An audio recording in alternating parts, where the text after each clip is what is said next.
ನಮ್ಮ ನಾಯಕರಾಗಿರ್ತಕ್ಕಂಥ D K Shivakumar ಅವರು ಬುಧವಾರ 4 ಗಂಟೆಗೆ ಮುಖ್ಯಮಂತ್ರಿಯಾಗಿ ಪದಗ್ರಹಣ ಮಾಡ್ತಿದ್ದಾರೆ.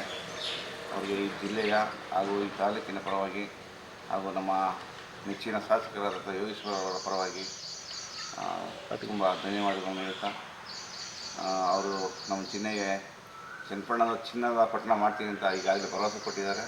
ನಮಗೂ ಕೂಡ ಅವ್ರ ಬಗ್ಗೆ ತುಂಬ ಹೆಮ್ಮೆ ಇದೆ. ನಮ್ಮ ಚನ್ನಪಟ್ಟಣನ ಚಿನ್ನದ ಪಟ್ಟಣ ಮಾಡ್ತಾರೆ ಅಂತ. ನಮ್ಮ ಚನ್ನಪಟ್ಟಣ ಜನತೆ ಪರವಾಗಿ ಅವರು ನಮ್ಮ ನಾಯಕರಾಗಿರ್ತಕ್ಕಂಥ CP ಯೋಗೇಶ್ವರ ಅವರಿಗೆ ಹೆಚ್ಚಿನ ಸ್ಥಾನಮಾನ ಕೊಡಬೇಕು, ಸಚಿವ ಸ್ಥಾನಮಾನ ಕೊಡಬೇಕು. ಈ ಜಿಲ್ಲೆ ನಮ್ಮ ತಾಲೂಕಿಗೆ ಹೆಚ್ಚು ಅನುದಾನ ಕೊಟ್ಟು ನಮ್ಮ ಚನ್ನಪಟ್ಟಣ ತಾಲೂಕನ್ನ ತುಂಬ ವಿಶೇಷವಾಗಿ ಗಮನ ಕೊಡಬೇಕು ಅಂತ ಹೇಳ್ತಾ, ನಮ್ಮ ನೆಚ್ಚಿನ ನಾಯಕರಾಗಿದ್ದಂಥ ಮಾಜಿ ಸಂಸದರು ಡಿ ಕೆ ಸುರೇಶ್ರವರು ಚನ್ನಪಟ್ಟಣದ ಬಗ್ಗೆ ವಿಶೇಷ ಕಾಳಜಿ ಇದೆ. ಅವರು ಈಗಾಗಲೇ 3ನೇ ಬಾರಿ ಸಂಸದರಾಗಿದ್ದಾರೆ.